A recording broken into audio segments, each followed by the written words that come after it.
Tonight, we journey into the shadows, unraveling stories of terrifying encounters with entities from realms beyond. If you think you're brave enough, join us as we delve into accounts that defy logic and chill the soul. But beware! Each tale serves as a haunting reminder that some doors should remain closed. Title: The Eyes of the Forest. The forest near Sleepy Hollow had always been a place of quiet beauty. Towering oaks, their leaves ablaze with autumn colors, stood as silent witnesses to the passage of time. For James Monroe, the woods provided an escape from the monotony of his job at a research facility nestled at the forest's edge. But on that fateful October day, James discovered that even the most serene places could harbor secrets darker than he could ever imagine. James's days were predictable. He worked as an analyst for Phillips Research, a role that demanded long hours in front of screens and meticulous attention to detail. His colleagues were cordial but distant, and James preferred it that way. The only part of his day he truly looked forward to was his lunch break, when he'd step away from the sterile office environment and wander into the forest behind the facility. The forest was alive with sound. The rustle of leaves in the wind, the chirping of birds, and the occasional snap of a twig underfoot. It was his sanctuary. On most days, James would walk along a narrow, barely trodden path, letting his mind wander. On an unseasonably warm October afternoon, James packed a sandwich and a thermos of coffee and headed into the woods. The sun filtered through the canopy, casting shifting patterns of light and shadow on the ground. He ventured farther than usual, the allure of the vibrant autumn foliage drawing him deeper into the woods. Time seemed to stretch. He didn't notice how far he had gone until he realized the usual hum of distant traffic from the nearby road had faded entirely. James stopped to take in the view. A small clearing carpeted in fallen leaves of orange and gold. That's when he saw it. At the edge of the clearing stood a buck. The animal was majestic, its antlers towering like branches of a gnarled tree. James froze, overwhelmed by the beauty of the moment. There was something almost otherworldly about the scene, though he couldn't quite place it. Moving slowly, James reached for his phone to snap a picture, but a strange feeling stopped him. The moment felt too sacred to interrupt with the click of a camera. Instead, he stepped forward, careful not to make a sound. The buck didn't move. Its eyes locked onto his, unblinking.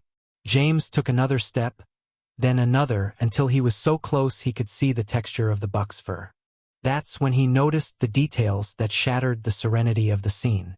The buck's eyes weren't normal. They were red, not just bloodshot, but vividly crimson, and there was something wet glistening around them. James's mind scrambled for an explanation. Could it be an infection? An injury? The animal's stillness unnerved him. It didn't flinch, didn't back away, didn't even blink. The longer James stared, the more he felt the hairs on his arms rise. Suddenly, the buck snorted, a sharp, guttural sound that broke the spell. It turned abruptly and bounded into the trees, disappearing as quickly as it had appeared. James exhaled, not realizing he'd been holding his breath. His rational mind told him it was just a sick animal, but his instincts whispered something different. There was something wrong about the encounter, something that made his skin crawl. He retraced his steps, heading back to the facility. But even as he walked, he couldn't shake the feeling that he was being watched. That night, James lay in bed, staring at the ceiling. The image of the buck's red eyes played on a loop in his mind. He tried to dismiss it, attributing it to overthinking, but the unease lingered. Around 2 a.m., he was startled awake by a sound outside his apartment, a faint, rhythmic tapping. He got up and peered through the blinds, but the street was empty. The tapping continued, growing louder. It wasn't coming from outside. It was coming from the roof. Over the next few days, James began noticing other oddities. The tapping sound returned each night, always around the same time. He tried to convince himself it was just a bird or a branch swaying in the wind, but the timing felt too precise, too deliberate. At work, he found himself distracted, replaying the encounter with the buck in his mind. His coworkers commented on his pale complexion and tired eyes, but he brushed off their concerns. During his lunch breaks, he avoided the forest. The thought of stepping back into those woods filled him with dread. One afternoon, unable to resist the pull of curiosity, James ventured back into the forest, this time sticking to the well-worn path. He told himself he was being ridiculous, that he needed to confront his irrational fears. About halfway through his walk, he noticed something unusual. The trees along the path had claw marks etched into their bark, deep grooves that looked fresh. He stopped to examine one, running his fingers over the rough wood. A snapping twig behind him made him whirl around, his heart hammering in his chest. But there was nothing there. As he continued his walk, James couldn't shake the feeling of being followed. The forest, once a place of solace, now felt oppressive, the trees closing in around him. At one point he turned sharply, hoping to catch whatever or whoever was following him. But all he saw was the empty path. When he returned to the clearing where he had first seen the buck, he noticed something that made his stomach drop. A patch of ground covered in fresh blood. James hurried back to the facility, his mind racing. He resolved to stay away from the forest for good, but the unease followed him everywhere. That night, as he lay in bed, the tapping sound returned, louder than ever. This time, it was accompanied by something else. The faint but unmistakable sound of hoofbeats. Terrified, James stayed up until dawn, clutching a kitchen knife he knew would be useless against whatever was out there. In the early morning light, James cautiously opened his front door. The street was quiet, the world seemingly back to normal. But as he stepped outside, he froze. In the dirt just outside his door were hoofprints, perfectly outlined, leading away toward the forest. James crouched by the hoofprints, his mind reeling. The clear, sharp impressions led away from his apartment and into the distance, as though mocking him. They were impossibly fresh, impossible, because there were no deer anywhere near his urban neighborhood. He snapped a few pictures with his phone, unsure why. Maybe he needed proof for himself, a tangible piece of evidence to confirm that he wasn't losing his grip on reality. The rational side of his mind offered explanations. A prank by a coworker, an animal that wandered too far from the forest. But no matter how he tried to reason it out, unease settled like a heavy stone in his chest. James couldn't focus at work. The glow of his computer screen seemed harsher, the hum of fluorescent lights grating. He avoided the break room, where his colleagues chattered about weekend plans and office gossip. Instead, he poured himself into researching deer behavior, diseases that could affect their eyes, and anything that might explain the strange encounter. His search history became a web of obscure articles and wildlife forums. One article caught his attention, a report of hunters in upstate New York encountering aggressive deer with symptoms similar to rabies. But the details didn't fully align with what he'd seen. The buck hadn't been aggressive, it had been eerily calm, unnervingly aware. That evening, James decided to call the local wildlife authority. He described the buck's appearance and behavior, carefully omitting the part about the bloody eyes. The officer on the line seemed uninterested. "Deer can act strangely during rutting season," he said. "Might have been sick or injured. Best thing to do is keep your distance." "Could it have been blind?" James asked. "Hard to say without seeing it myself," the officer replied. "But if it's in bad shape, it won't last long out there." The answer provided no comfort. Against his better judgment, James decided to return to the forest the next day. He told himself it was to get closure, to prove there was nothing extraordinary about what had happened. The air was colder than before, a chill that seeped through his jacket. The leaves underfoot crunched loudly, each step echoing in the quiet. As he approached the clearing, he noticed something new. A crude pile of branches and leaves, arranged almost like a makeshift grave. Nearby, the ground was disturbed, the soil dark and moist as if something had been recently buried. James's breath hitched. He crouched to examine the pile but stopped short when he heard the unmistakable sound of a twig snapping behind him. James spun around, his heart pounding. First, he saw nothing but trees and shifting shadows. Then, about 50 yards away, he caught a glimpse of movement, a figure partially obscured by the undergrowth. "Hello!" James called out, his voice trembling. The figure didn't respond. Instead, it stepped further into the shadows, disappearing completely. James stood frozen, his mind racing. Could have been another hiker, he reasoned, but the forest was private property, technically off-limits to the public. Whoever it was had no business being there. James debated whether to investigate further but decided against it. He snapped a few photos of the makeshift grave and hurried back to the facility. That night, he examined the photos on his computer, zooming in on the pile of branches and the disturbed soil. Nothing about it seemed natural. The arrangement was too deliberate, too purposeful. He considered calling the police but hesitated. What would he even say? That he'd found a suspicious pile of sticks in the woods? Sleep eluded James that night. Every creak of his apartment felt amplified. Every shadow on the walls seemed to move. Around 3 a.m., the tapping sound returned. This time it was more insistent, more deliberate. He tiptoed to the window, peeking through the blinds. The street was empty. The tapping stopped, replaced by a new sound, a faint, rhythmic scraping, like nails dragging across a surface. James's heart raced as he realized it was coming from his front door. Morning brought a pale light that did little to ease James's nerves. When he opened his front door, his stomach turned. Long, deep scratches marred the wood, as though something or someone had clawed at it during the night.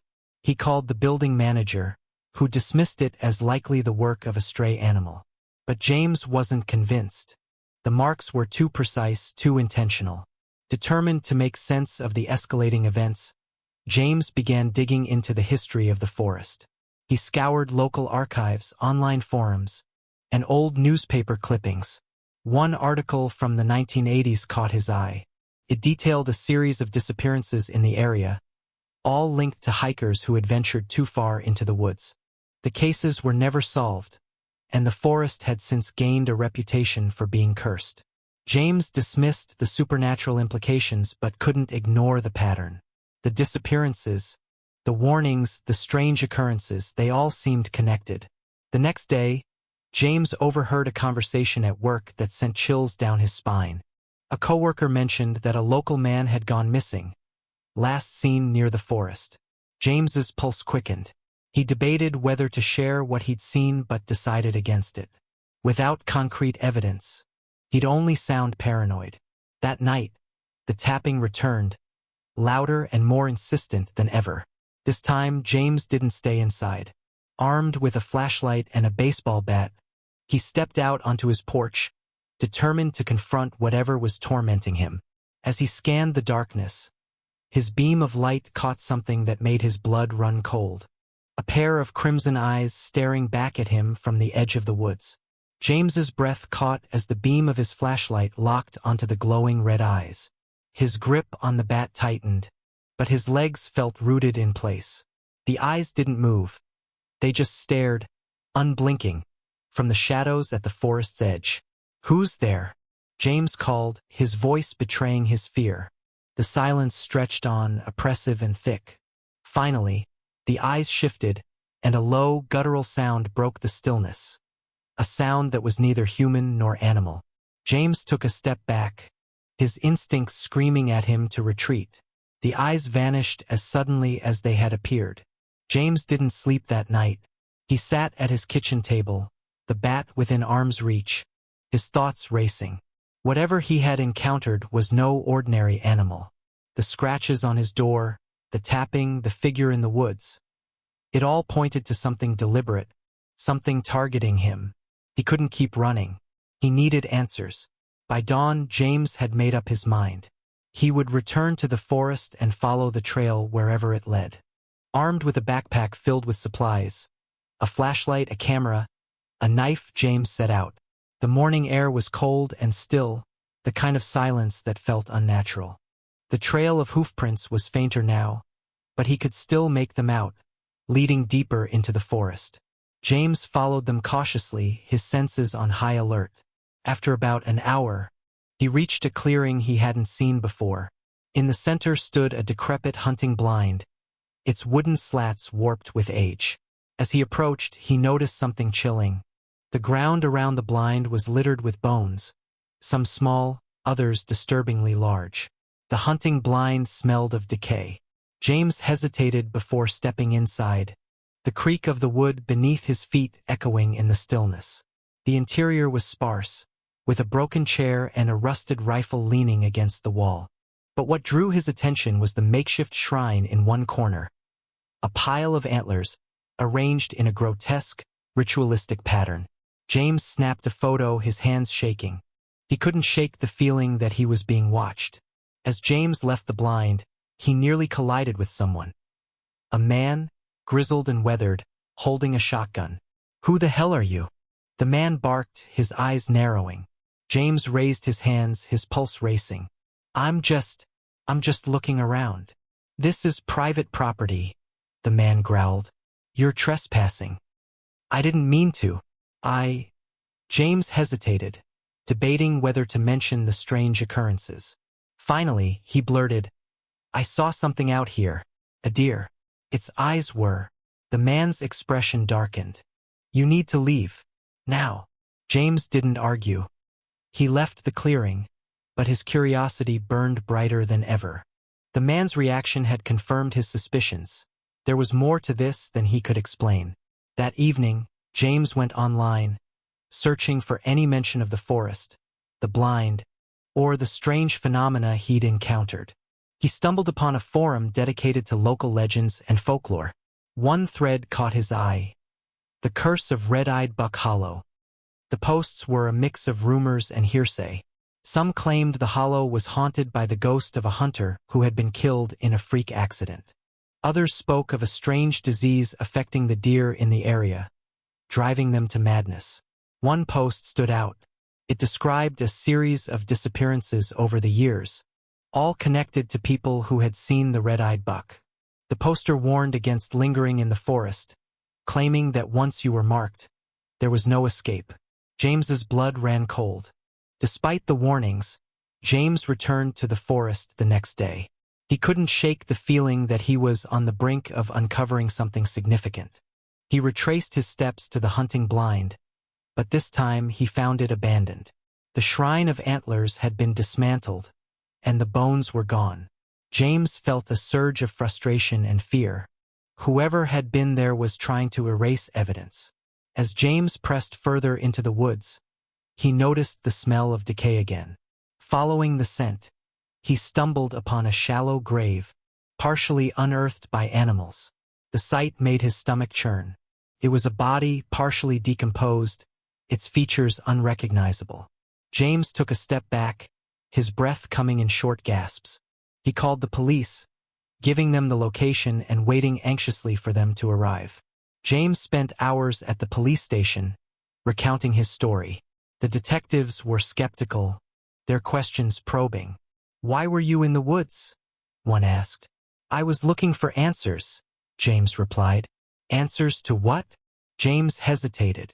I think someone or something is out there. Something dangerous." The detective exchanged a look with his partner, skepticism etched on his face. The discovery of the body made local headlines, but James's name was kept out of the reports. He hoped the publicity would deter whoever or whatever was behind the events. But that night, the tapping returned, more insistent than ever. This time, it was accompanied by a low growl. James grabbed his bat and opened the door, but there was nothing there. Just the faint outline of hoof prints, leading away from his porch. The next day, James found an envelope taped to his door. Inside was a single photograph, a blurry image of him standing in the forest, staring at the hunting blind. The message was clear. Someone was watching him. James stared at the photograph in his trembling hands. The image of him in the forest wasn't just an eerie coincidence. It was a message. Someone knew what he was doing, and they wanted him to stop. He spent the day pacing his house, checking his doors and windows repeatedly. Each creak of the floorboards, every gust of wind outside, set his nerves on edge. By nightfall, he decided to act. He would return to the forest one last time. He wasn't sure what he would find, but he knew he couldn't live with the fear that had taken hold of his life. James parked his car at the edge of the forest and entered with his flashlight, camera, and bat. The night was unnaturally quiet, the kind of silence that made his ears ring. The trail seemed to lead him, as though the forest itself had a purpose for him. Before long, he reached the clearing where the hunting blind had once stood. Something was different this time. A crude structure had been erected in its place, a circle of antlers forming an ominous archway. As James approached the archway, he heard the crunch of leaves behind him. Spinning around, he saw the same grizzled man who had confronted him before, now holding a rifle aimed directly at James. "You should have stayed away," the man growled. "What is this?" James demanded, gesturing to the antler structure. "What's going on out here? It's not your business. It never was." The man's voice was tinged with desperation. "You don't understand what you've stirred up." James stood his ground. "I've seen enough to know something's wrong. People are dying. You know something about it." Before the man could respond, a low growl emanated from the forest. Both men froze as the sound grew louder, closer. The growl was followed by the rustling of underbrush. The man's grip on the rifle tightened. "Run," he hissed. James didn't move. "What is it?" The man didn't answer. Instead, he fired a shot into the darkness. The noise seemed to enrage whatever was out there, and the ground seemed to quake as it charged toward them. James barely had time to react before the creature emerged. A massive, malformed deer, its antlers jagged and broken, its red eyes glowing with malice. James and the man scattered, diving into the underbrush. The creature chased them relentlessly, its movements unnervingly fast for something so large. James scrambled through the woods, his breath ragged, his heart pounding. He could hear the creature behind him, snapping branches and bellowing. When he finally stumbled into a ravine, he knew he couldn't run anymore. He turned to face the creature, clutching the bat tightly. The grizzled man appeared beside James, his rifle raised. "It's not going to stop," he muttered. "Not until it gets what it wants." "What does it want?" James demanded. The man hesitated. "Blood. It's a curse, brought down by hunters who slaughtered without respect. This land's been tainted ever since." James's mind reeled. "And the shrine? It's meant to keep it contained," the man admitted. "But you disrupted everything." Before James could respond, the creature lunged. The man fired his rifle, hitting the creature in the shoulder. It recoiled but didn't fall. James saw his chance and swung the bat with all his might, striking the creature's head. The impact stunned it long enough for the man to yell, "The shrine! You have to rebuild it." James didn't question him. He gathered the antlers scattered around the clearing, arranging them as best he could while the man kept the creature at bay. As James placed the final antler, the air around them seemed to shift. The creature let out a deafening roar, its red eyes flickering. Then it collapsed, its body crumpling into the dirt. The man dropped his rifle, his shoulders sagging with exhaustion. "It's done," he said. "For now." James stared at the lifeless creature, a mix of relief and horror washing over him. "What happens next?" The man shook his head. James returned home, but he was never the same. The forest stayed with him, in his dreams, in every shadow that moved just out of sight. He never spoke of what happened, not to the police, not to anyone. The newspaper reported the death of a hunter in the woods, blaming it on a wild animal attack. James knew the truth, but he kept it to himself. As the days turned into years, James avoided the forest, but the memory of the red-eyed buck and the horrors it brought never faded.